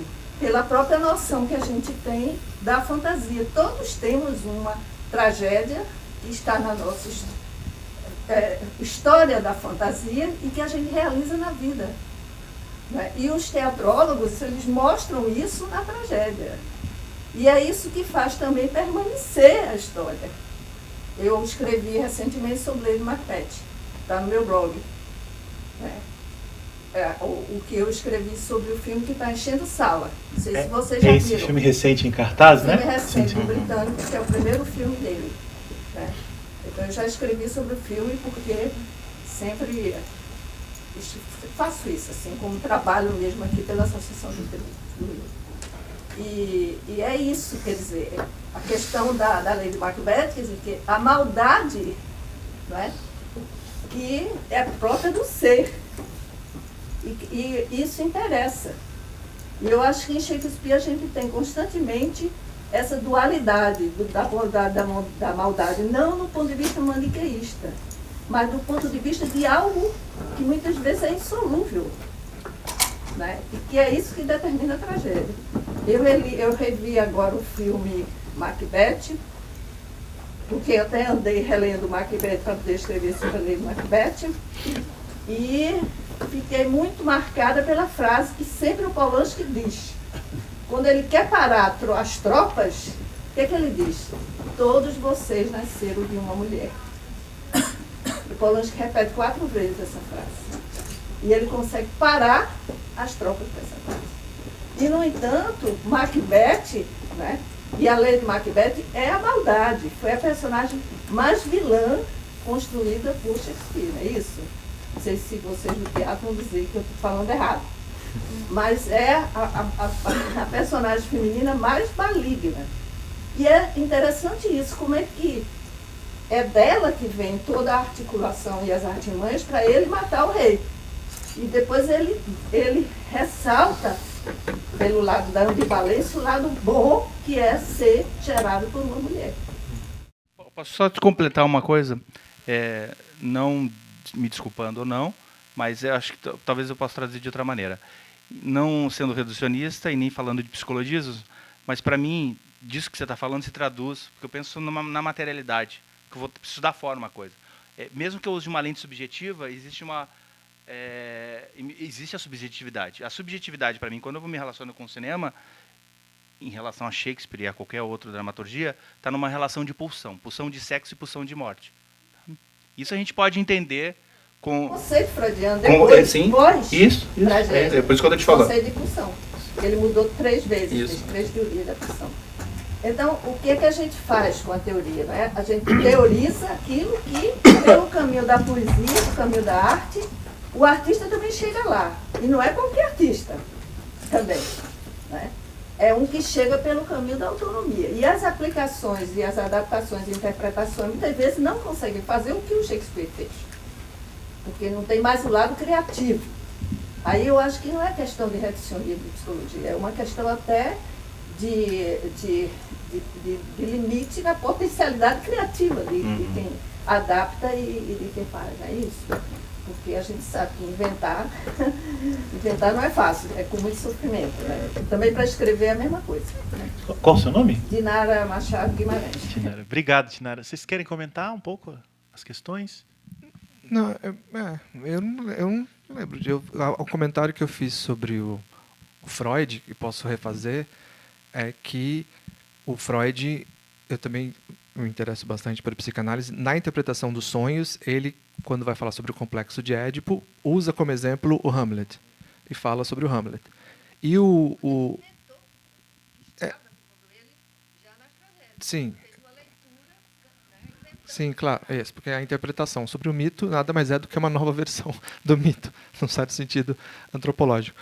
Mas a versão, o que eu ia falar é que aí o Ernest Jones, que é o presidente da Sociedade Psicanalítica Britânica, discípulo do Freud, o Ernest Jones escreve um artigo explicando justamente sobre isso, falando sobre o problema do Hamlet, por que Hamlet posterga a vingança, e a interpretação que ele dá é sobre o complexo de Édipo, dizendo que, como Hamlet explica, inclusive ele faz uma coisa que é interessante, que é fazendo aquilo que Freud não tinha feito, que é fazendo a recapitulação das outras interpretações que haviam sido feitas, dizendo, olha, tal pessoa disse isso, tal pessoa, e nós da psicanálise lemos a peça a partir do complexo de Édipo, da relação do Hamlet com a rainha. E aí o interessante é que quando os britânicos vão fazer a versão em 1948, quando o Laurence Olivier vai filmar, eles usam o Ernest Jones como consultor. Então, se você vê a versão do Laurence Olivier, é uma versão profundamente marcada, a cenografia, a construção espacial com a câmera passeando por aqueles arcos. Ele, por exemplo, ele tira as situações de coro, ele tira a presença que é algo presente, por exemplo, por isso que eu fiz a contraposição do filme russo do Kozintsev. No Kozintsev tem sempre muita gente em volta das ações hamletianas, porque afinal de contas trata-se também de uma questão política. Hamlet é o príncipe da Dinamarca e o que está acontecendo ali é uma usurpação. Assim. No caso do filme do Laurence Olivier, que já tinha essa consultoria do Ernest Jones, profundamente impregnado, como era o cinema que a gente pode chamar do cinema gótico dos anos 40, a gente pode lembrar que o Laurence Olivier havia feito o Morro dos Ventos Uivantes, que é aquela coisa do expressionismo no sentido... O expressionismo, não o expressionismo alemão dos anos 20, mas o expressionismo americano, que aqui no Brasil a Vera Cruz vai fazer e o Sganzella vai chamar de expressionismo caipira. Aquela coisa, é impressionante que se você vê os primeiros filmes da Vera Cruz, tem muito isso, a câmera passeando por aquelas fazendas de café abandonadas, tem um expressionismo paulista, né? E no caso do filme, nessa versão do Laurence Olivier, você pode ver esse expressionismo britânico profundamente marcado por essa interpretação, por esse viés psicanalítico. Eu nunca vi a mãe do Hamlet beijar tanto Hamlet quanto naquele filme. Beijo o tempo todo beijando. Nossa, eles querem mesmo, né? Eles estão marcando o terreno. Tá vendo? Aí, aqui tem um negócio entre eles, assim, né? Tem versões que inevitavelmente, por questões do diretor, que assumem um caminho mais evidente, né? Fazem uma escolha de mise-en-scène. Deixa eu só completar uma coisa. Você falou do Heathcliff agora, eu tive um déjà vu. Ao mesmo tempo que o cinema se contamina pelo teatro, uma arte mais antiga, o que está acontecendo agora já não é tão novo. O Piscato, encenador alemão, já fazia nos anos 30, né, a utilização de projeção de imagens dentro dos espetáculos. Eu me lembro de ter assistido o Wooster Group de Nova York, montou a montagem a partir do Hamlet, do Laurence Olivier. Eu me lembro de ter visto uma entrevista da Rogéria, ela falando que o Laurence Olivier parece um travesti lá da Amaral Gurgel nesse filme. Tem toda uma impostação bem interessante. Ela era incrível, né? E aí você tem... Acabei de fazer, até vou mostrar pela primeira vez, um documentário que eu filmei 42 espetáculos do Festival Mirada em Santos, Festival do Sesc. E aí você tem a Angélica Lidel, que constrói, mesmo sem ter projeções, mas é um poder de imagem, assim, que remete ao cinema mesmo. É como se o cinema acontecesse no instante ali, sem a projeção, sem intermediação da câmera. E aí você tem outros realizadores lá, encenadores, nesse transe de linguagem. Tem uma carioca, acho que é até daqui, a Cristiane Jatari, né? O tipo de pesquisa que ela faz também. Então parece que é o inverso agora, que o teatro está sendo contaminado pelo cinema, né? Então tem visto experimentos que, como eu já falei, a coisa não é tão nova, isso já é muito antigo, mas parece que o teatro descobriu o cinema, né? E tem resultado trabalhos muito interessantes, assim, é muito estimulante para quem faz cinema, para quem faz teatro, ou uma coisa ou outra, esse transe de linguagem que vem sendo proporcionado por alguns encenadores e realizadores. Tem uma questão do Fábio, que é o colega de curadoria aí. Fábio. Plexo solar. Vocês falaram muito a respeito dessa relação do teatro com o cinema, né? O Marcelo mencionou aí a peça Ratoeira, né? Tem essa natureza metalinguística, né? Está no Hamlet, mas está em várias outras peças do Shakespeare, essa ideia, né, de que um palco, né, sobre os personagens aqui e tal. Então, existem, inclusive, além do seu filme, tem vários outros filmes que vão metalinguisticamente representar o próprio Laurence Olivier no Henrique V, né? O primeiro palco você passa lá no Globo, né? Ele te mostra os bastidores e tal. Mas eu tenho a impressão de que o Shakespeare, não apenas ele fala muito sobre o próprio teatro enquanto linguagem, mas no sentido filosófico, o que é arte, assim. Tem um certo pensamento meio subversivo, eu acho, no Hamlet, né? Quando a arte não apenas representa a realidade, mas a revela, né? Ele meio que cria realidades. O Arthur depois vai brincar com essas coisas, né?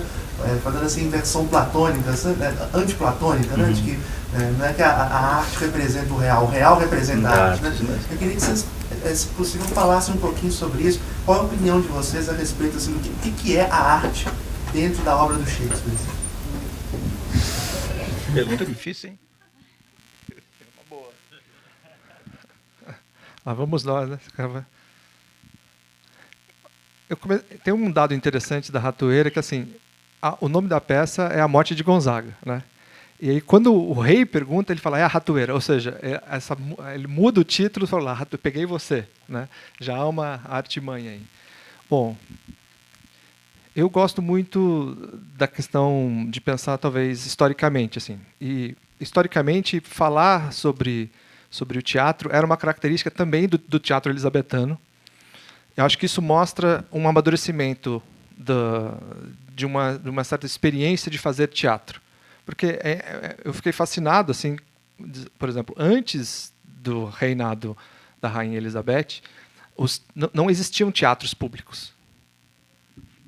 Os teatros ou eram itinerantes, ou existiam teatros populares itinerantes, ou existiam teatros em datas comemorativas, ou existiam espetáculos de corte. Os teatros públicos, eles são uma experiência própria do período elisabetano, assim.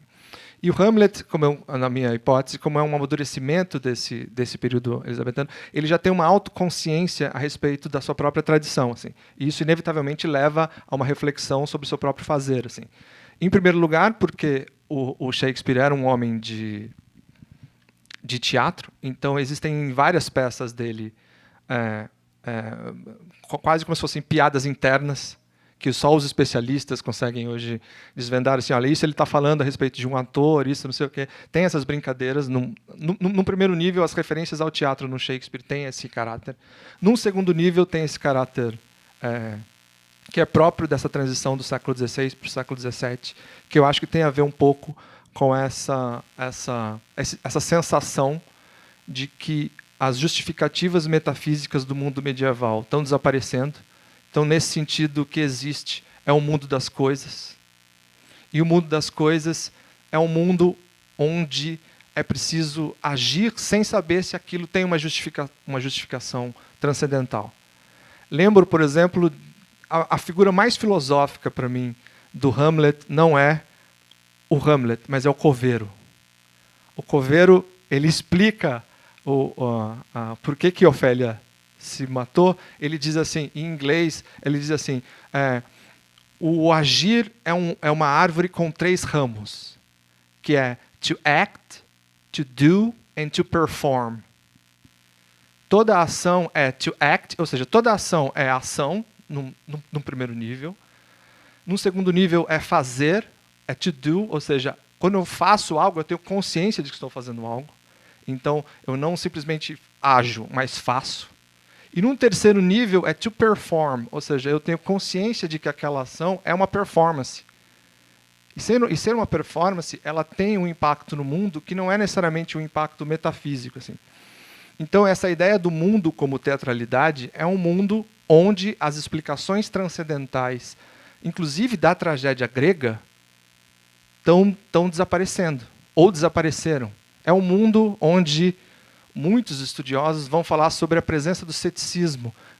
Digamos assim, os filósofos adoram fazer isso. Shakespeare, leitor de Montaigne. Né? Leu Montaigne e o ceticismo está presente ali, a dúvida cartesiana. Se Deus não existe, quem governa o mundo? Um gênio maligno? Nesse sentido, parece mesmo que o Hamlet é uma coisa cartesiana. Assim. Existe um gênio maligno e nós estamos aqui. Isso vai se manifestar, de uma certa maneira, na tragédia elizabetana, mas também no teatro espanhol. Né? O mundo enquanto palco, o barroco, embora lá esteja uma outra característica. Né? E acho que esse fascínio pela teatralidade nesse sentido. E aí a pergunta permanece. Então, para que serve a arte? Então, aí começa um novo dilema. É preciso justificar ainda mais, se nós pensarmos aí uma outra característica histórica, que o Shakespeare escreve Hamlet sob a pressão do chamado conflito dos poetas do final do século XIX. Quando o Ben Jonson, o amigo dele, né? Quem precisa de um amigo dele? Quando um amigo diz assim, olha, esses caras, que é uma coisa que acontece até hoje, no certo sentido, esses caras que escrevem para teatro, em primeiro lugar, eles não estudaram em Oxford, não estudaram em Cambridge, então eles não são pessoas eruditas, eles são simplesmente pessoas que escrevem, eles eram o Daniel Filho da época. Faz coisa para massa, entendeu? Né, tem o Robert Greene, que era um cara formado em Oxford, chama o Shakespeare de Johannes Factotum. Ou seja, é um cara que faz tudo. A peça dele tem as pessoas.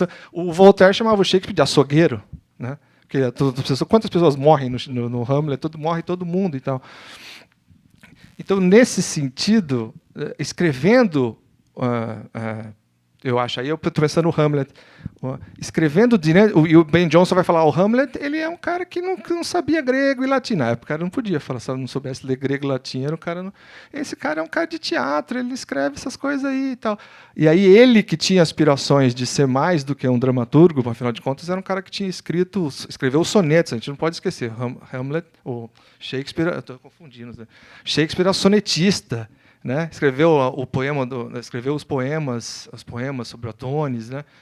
E tinha pretensões porque poemas eram mais aceitos na corte e tal. Então eu sinto que ele escreveu o Hamlet meio assim, vou mostrar que eu vou pegar uma tragédia de vingança, uma coisa minha, uma visão minha assim. Vou pegar uma tragédia de vingança que o Thomas Kyd, porque tem essa coisa que existia um Hamlet anterior, né?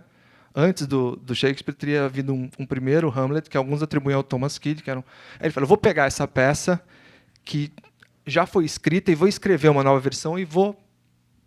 A gente chamaria hoje, vou turbinar o negócio. Né? Porque, do ponto de vista da organização das ações, ainda é um pouco simples. É simples o que acontece, mas o que fascina é a capacidade poética dos solilóquios, que todos os personagens têm e colocam problemas filosóficos assim.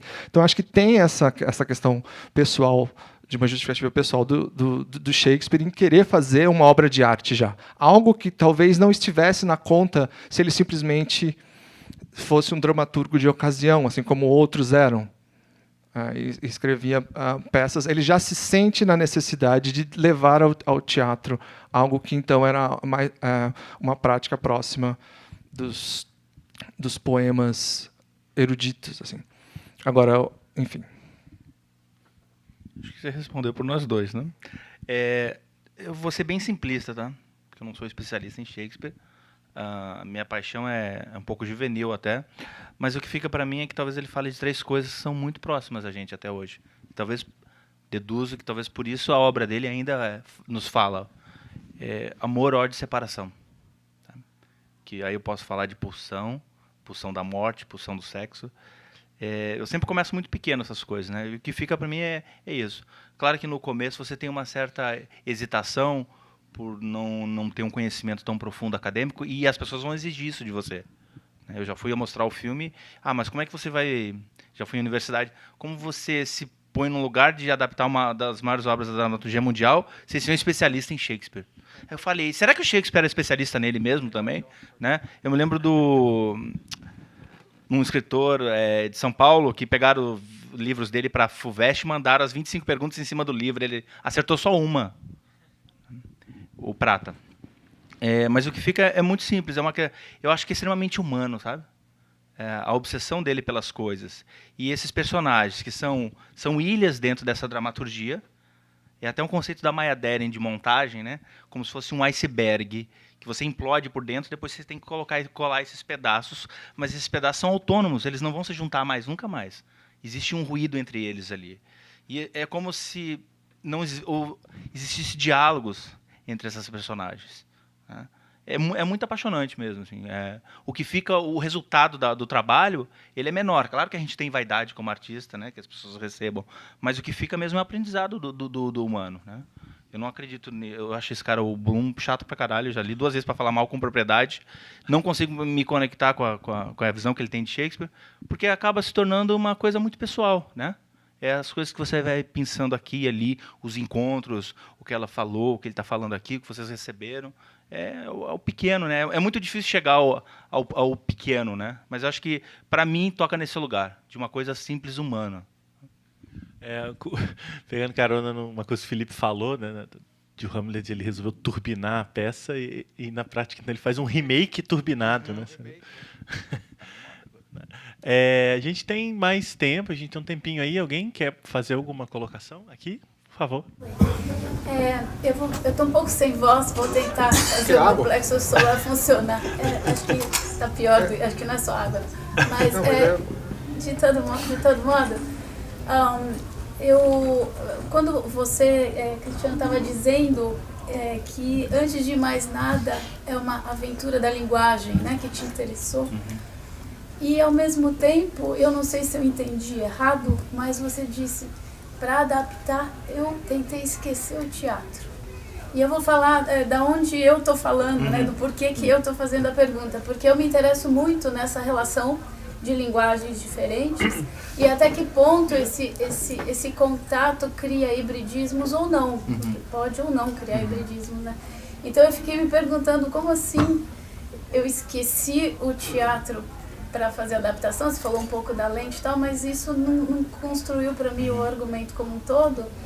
Se você mesmo está dizendo que há essas relações de mão dupla, né, de um com o outro, e que o teatro agora estaria sendo contaminado pelo cinema e vice-versa e tal. Então, o que você quis dizer com isso? Eu esqueci do teatro. Eu posso ter... Foi uma contradição, mas Qual o seu nome? Posso desenvolver isso. Renata. Obrigado, Renata. Eu não. Eu só quis perguntar o nome porque eu cometi delicadeza antes de não perguntar. É que meu fluxo de raciocínio ele é bem controverso e contraditório, né? Mas eu vou tentar me explicar. Quando eu leio uma peça do Shakespeare, para mim me remete a um roteiro. É extremamente cinematográfico. Mesmo não tendo a rubrica como tem Nelson Rodrigues, mas parece que eu escuto a rubrica do Shakespeare ali, né? É porque sempre acaba sendo uma dúvida. A primeira e principal dúvida para um realizador, acredito eu, é a distância justa da câmera. O quanto eu aproximo a minha lente desse corpo, desse rosto, dessa tragédia, e o quanto eu me distancio. Porque aí eu vou estar pensando em você como espectador também. É um pensamento que eu tenho ali no aqui e agora. No teatro, poucos realizadores, encenadores, acho que talvez o único que eu vi no Brasil a ter essa consciência cinematográfica no teatro é o Antunes Filho. Porque, em geral, no teatro seria um plano geral aberto, né? O Antunes ele consegue, através da construção de espaço, de mise-en-scène ali, trabalhar a profundidade de campo. Primeiro, segundo, terceiro. E ele faz isso. E não é desde agora. Mas é que se percebe um encenador que também é diretor de cinema. E fez trabalhos para TV e dirigiu um filme, O Compasso de Espera. Aí eu sempre me pergunto, se eu for me debruçar sobre uma obra que parte do teatro, se eu não esquecer o teatro, eu vou estar preso. Eu filmaria a peça inteira em plano geral aberto, entende isso? Eu me coloquei um pouco como espectador, né? Quando eu falo que é aventura de linguagem, é porque existe uma materialidade ali. Você tem que decidir onde vai a câmera, que tipo de luz você usa, né? O figurino, a densidade do ator na relação com a dramaturgia. São vários aspectos. É muito difícil fazer cinema, né? É um ofício muito cruel, porque o músico acorda e toca seu instrumento. O poeta escreve suas estrofes, né? O filósofo filosofa. O analista vai lá tratar das questões, da metafísica e afins. Não estou diminuindo, não, né? Então tá. E agora o cineasta acorda e vai fazer o quê de manhã? Vai fazer um filme todo dia? Não. Ele tem um hiato muito grande entre um filme e outro. Então é como um bailarino. Um bailarino, se ele fica 2 semanas sem treinar, que bailarino não ensaia, treina, a musculatura atrofia, né? Um realizador é a mesma coisa, você tem um hiato muito grande. Então, quando você vai fazer o teu ofício, além de pensar sobre a tua proposta estética, narrativa, como artista, como ser humano, você tem que reaprender o teu ofício também. Porque eu estou há 4 anos sem burilar o meu ofício ali, entendeu? Então, existem muitas contradições ali. Eu adoraria poder te responder de maneira mais objetiva e direta, mas não tenho. A idade está me trazendo uma coisa que é assumir a minha incapacidade de ser uma coisa que eu gostaria. É assim, você começa a fazer cinema com 20 anos, é arrogante, pretensioso, vaidoso, você vai conquistar o mundo. Aí vem um fracasso, que é a melhor coisa que pode te acontecer no início. Você tem consciência da tua insignificância em relação. Qual a importância de um filme na vida de uma pessoa, né? Mas isso demora para acontecer. E aí você descobre que talvez você não vai ser um cineasta clássico americano como o John Ford, e aí você é um cineasta do Piniquim de São Paulo que faz filme com pouco dinheiro. E que talvez você não tenha domínio tão profundo sobre o ofício, e aí você começa a descobrir. Agora aparece livro de autoajuda, tá? O que pareciam os seus defeitos são as suas grandes qualidades, né? Que é seu ímpeto e assumir a sua falta de controle sobre aquilo, né? É uma obra monumental, é claro que eu sei que é uma obra monumental. Que quando eu falo que vou adaptar Hamlet, eles vão falar, esse cara é pretensioso demais. Aí meus amigos do teatro falam, isso é uma merda, isso não é Shakespeare. Aí o povo do cinema fala, isso não é filme, isso é teatro. Ou seja, você leva porrada de todos os lados, né? Mas eu consegui chegar até lá. Eu terminei o filme, isso já é muito interessante para mim. O que fica disso é uma dúvida, sabe? E se tem um instrumento muito forte, e que eu me agarro assim com unhas e dentes no cinema, é a dúvida. A dúvida é um instrumento. E eu acredito que os personagens shakespearianos, se eu estiver errado, você me corrige. A dúvida é o que move esses personagens. Eles não costumam ter certeza sobre as coisas, né? Mesmo quando eles estão dando um conselho ou conversando com outro personagem, eles estão duvidando da própria fala deles. Tem uma hesitação a todo instante. Não é só o Hamlet que hesita, né? Eu acho que não respondi a sua pergunta, mas... Não. Você vê... Vou te passar, assim. Só complementando uma coisa que o Bolan falou, né? Você vê... Está dizendo que 20 anos, começa arrogante, não sei o quê, e aí vem um fracasso, né? E, às vezes, começar com sucesso também pode ser um problema. Pior ainda, é uma merda. Né? É uma merda. Que a gente vai exibir aqui o Otelo amanhã. O próprio Glauber também, né? Você começa, sim. Depois tem...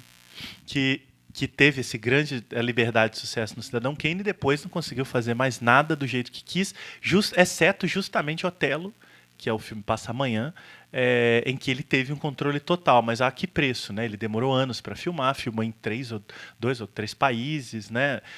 Mas assim, às vezes os caminhos são bem tortuosos mesmo. Muito tortuosos. E para um realizador brasileiro é pior ainda, porque eles começam fazendo curtas-metragens, achando que é um exercício para fazer longa. E aí põe a peixe de você é um gênio fazendo curta-metragem. E aí ele coloca aquela pressão de fazer uma obra-prima no primeiro e segundo longa. Aí tá fudido, né? Porque você chega lá, você tem essa ideia de que o mundo vai mudar e não muda, entendeu? No outro dia ninguém mais lembra do seu filme e aí você volta a fazer as coisas cotidianamente. Mas é muito cruel isso. Mas eu me interesso por essa imperfeição desses realizadores. Isso, para mim, essa fase obscura do Orson Welles, eu acho que são os filmes mais bonitos, né? São do Glauber também. Por favor. do homem político, só que por um viés da hesitação, de repente equacionando a ideia da hesitação com a ideia da justeza muito presente no Hamlet, porque de alguma maneira o Claudius ele impulsiona a ação da peça, né, dramaturgicamente, e o Hamlet de alguma maneira reage. Mas nas horas que o Hamlet de fato age, ele está querendo descobrir se ele a verdade, ele está querendo ser justo. Então, quando ele encena a peça, é para saber a verdade. Quando ele pede auxílio ao Horácio, é para saber a verdade. De alguma maneira, quando ele hesita, quando o Cláudio está pisando, é porque ele não vai ser justo naquele momento, se ele... Então, aí é uma pergunta, que eu acho que é um problema um pouco dessa dificuldade de não fetichizar o Hamlet num lugar muito individual e pensar num coletivo que fez mais sentido em outro tempo. Enfim, tudo podre no reino da Dinamarca e o que essa figura do príncipe tinha como função social que a gente um pouco perde. Mas assim, aí é uma pergunta para vocês. Essa ideia do Hamlet como da ação do Hamlet, não só como uma hesitação constante, mas numa necessidade de agir com justiça, e se isso de alguma maneira ocorreu no seu trabalho, ou se você acha que isso é uma hipótese em que a gente possa trabalhar assim para pensar o homem político hoje, no sentido hoje desse personagem estranho. Falei demais, foi clara? Sim. Eu fiquei muito surpreso ao ler uma peça do Marlowe, do Christopher Marlowe. Vou falar em inglês aqui, eu falei Marlowe, né? Marlowe. Deve ser meu primo lá do interior. O Marlowe, que jogava no 15 de Piracicaba. O Marlowe, ponto esquerdo, é bom, né? Christopher Marlowe, eu acho que era o judeu de Malta. Quem faz o prólogo? O personagem que o Marlowe coloca... Tá difícil esse... É difícil falar Marlowe. Marlowe. Não é o Philip Marlowe, é o Christopher Marlowe. Mas quem faz o prólogo da peça O Judeu de Malta, o nome do personagem é Maquiavel. Eu acho uma presença constante. Se falar Shakespeare leitor de Montaigne, uma presença constante nesse período é o Maquiavel. E o Maquiavel traz essa questão no sentido do que é o justo. E mais do que isso, e essa é uma questão que está presente no Hamlet também, o que é o justo para o príncipe. Porque o que é o justo para o príncipe não é o que é justo para o cidadão comum. Do ponto de vista cristão, se vingar não é uma coisa justa. Porque a vingança, os desígnios do mundo estão decididos por Deus. Assim. Então, como é possível que o fantasma venha e diz assim, vinga-te, Hamlet? Hamlet uma pessoa matar outra não era considerado um ato justo. Mas existiam teóricos de ciência política, do justnaturalismo, que diriam, olha, mas para vingar um regicídio, talvez seja justo, politicamente, seja justo a vingança. Então existe o problema da vingança, existe o problema da justiça, como você coloca, e existe o problema do que é justo para o príncipe, que Hamlet é um príncipe. Né? Os livros de espelho de príncipe do século XVI e XVII traziam esse problema. Então aí a questão, eu acho que aí a gente volta para o problema. As interpretações de Hamlet do século XIX e do século XX deixaram um pouco de lado essa dimensão política da tragédia shakespeariana, que era muito forte, principalmente porque Shakespeare escrevia num tempo onde existia a ameaça da Espanha invadir a Inglaterra a qualquer momento. Então a questão da guerra e do que é justo entre nações é um fundamento da peça do Hamlet também. Inclusive, é por isso que na primeira vez que eu li Hamlet, eu falei, mas por que tem o Fortinbras? Ele não serve para nada. Ele só entra no último momento e salva. E depois você vê que é extremamente essencial, porque a peça trata sobre herdeiros de trono. E o Fortinbras também é um vingador nesse sentido. Ele também está se perguntando o que é justo, porque o pai do Hamlet matou o pai do Fortinbras. Assim. Então existe essa questão, é uma questão política, análise política nesse sentido, né? E aí eu acho que a questão da verdade também tem a ver com o que é justo no mundo onde as teorias de justificação dos atos não têm mais fundamento metafísico. Elas precisam de uma ação política que não tenha justificativa transcendental. Ou seja, a política tem que ser feita no mundo das coisas. Por isso que é interessante que na fábula medieval, quando o fantasma aparece e fala Hamlet, vinga, meu filho, vinga-me, o filho fala, não, vou te vingar, pai. Porque você é um fantasma, você veio me dar essa dica aí. Você veio lá do outro mundo para me dar uma dica. No caso do Hamlet, ele não confia no fantasma. Tem uma coisa incrível na peça, que a única vez que eu vi uma versão que deu coisa para isso foi a versão que é na Broadway com o Richard Burton nos anos... meu inglês, você vai dando uma... Tá. Que foi filmada em 1964, e porque logo depois que o Hamlet fala com o fantasma não sai de cena, ele continua e o Hamlet fica ridicularizando o fantasma. Porque o fantasma fica falando assim, cumpra-se, vinga, e ele fica, não, fantasma, para, não sei o quê. É um trecho que ninguém... Não, né? E ele fica meio que zoando o fantasma, e você fala, que porra ele tá fazendo, velho? E aí você percebe que ele não dá Hamlet como um homem, um príncipe moderno que estudou em Wittenberg, ou seja, que tinha uma formação renascentista e leu Maquiavel, e leu Montaigne, Hamlet. Não, ele duvida do fantasma. Principalmente porque, do ponto de vista da reforma protestante, fantasma não existia. Fantasma é uma coisa católica. Os católicos acreditam nessas coisas, santo, né? Fantasma. Então, o fantasma aparece para ele e ele fala, não, mas peraí, esse fantasma é preciso... Aí entra a questão que você colocou da arte também. É preciso um outro tipo de paradigma... Vou falar uma coisa aqui bonita agora, hein? É preciso um outro paradigma epistemológico. Paramos com tudo agora. Foi bonito, mano. O fantasma só dizer para ele, vinga-te, ele não é uma medida de justiça. É preciso saber se o rei, de fato, cometeu o crime. E como ele vê isso? Através do teatro. Então, com certeza, o problema da justiça, o problema da teoria política, seria algo a ser investigado nas peças de Hamlet. Existem autores que falam sobre isso. A nossa tradição está mais ligada numa interpretação ligada ou na consciência individual, né, a formação. O Harold Bloom tem um impacto sobre isso, porque o Harold Bloom, né, um impacto negativo até nesse sentido. Em primeiro lugar, por desprezar os estudos históricos, em segundo lugar, por desprezar as características políticas e para ficar afirmando essa coisa de que Hamlet inventou a consciência individual, o ser humano, essa coisa toda, assim. E quando, na verdade, as tragédias shakespearianas são tragédias políticas, que falam o tempo todo sobre política, porque ele vivia na corte e está vivendo esse tempo, né? E talvez, nesse sentido, o filme do Kozintsev, das versões cinematográficas, o filme russo, até porque...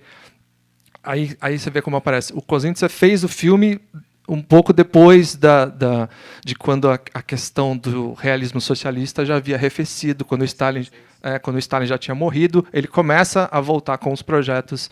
Então, o filme do Hamlet, já dos anos 60, já cristaliza esse momento de reflexão sobre a própria União Soviética, assim, sobre a própria tirania soviética, sobre as artes e sobre a política. Assim.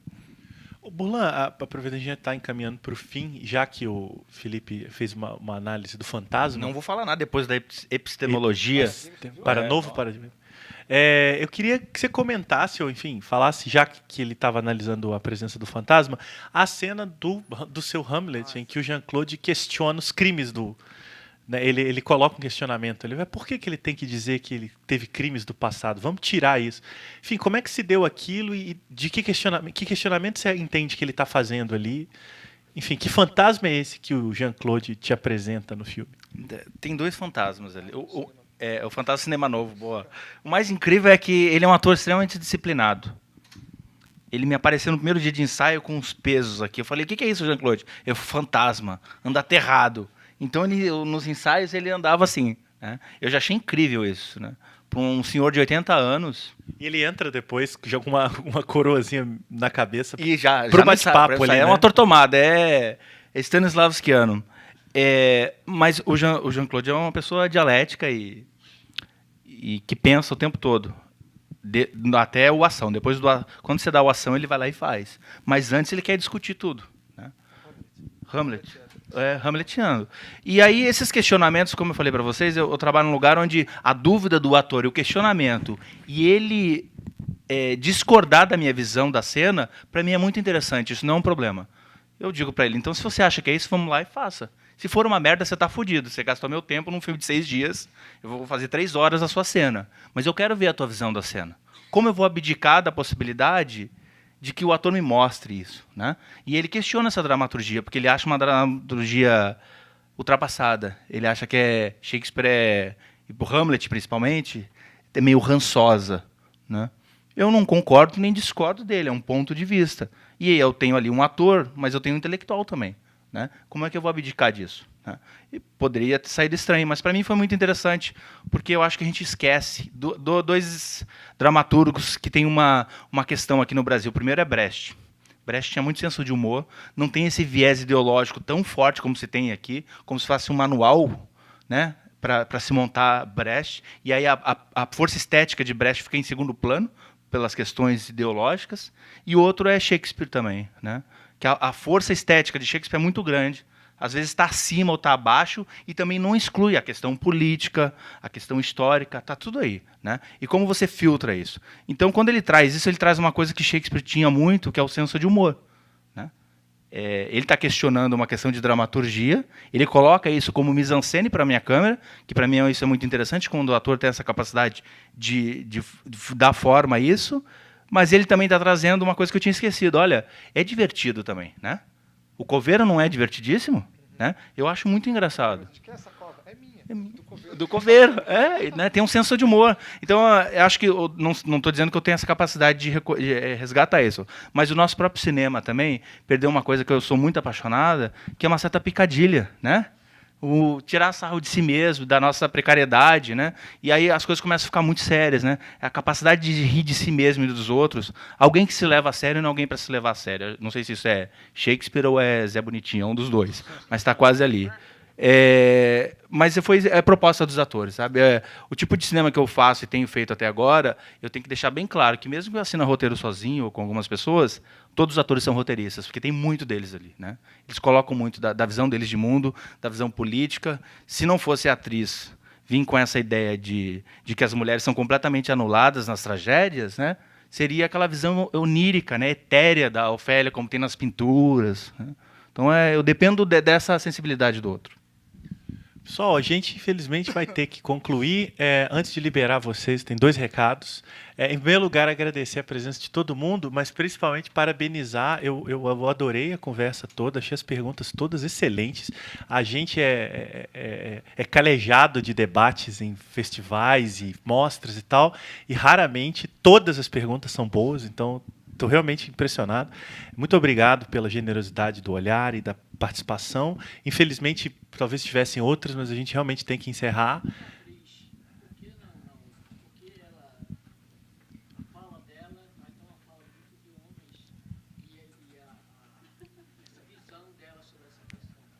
Boa questão, boa questão. Carol, você quer colocar alguma coisa? Então a gente pode conversar lá fora. A gente conversa com ela lá fora. Claro, com certeza. Sim, e convidar também para vocês continuarem. A gente ainda tem mais 4 atividades paralelas à mostra. Sessão comentada amanhã do Otelo, sessão comentada do A Herança com a Celina Sodré, e uma palestra com a professora Marlene Soares, e uma sessão comentada do Rei Lear, do Peter Brook, com o Fábio. Está tudo na programação, para vocês darem uma consultada. Agradeço demais aqui, Cristiano e Felipe, também pelas excelentes colocações e também generosidade de olhar aí. Obrigado e tchau.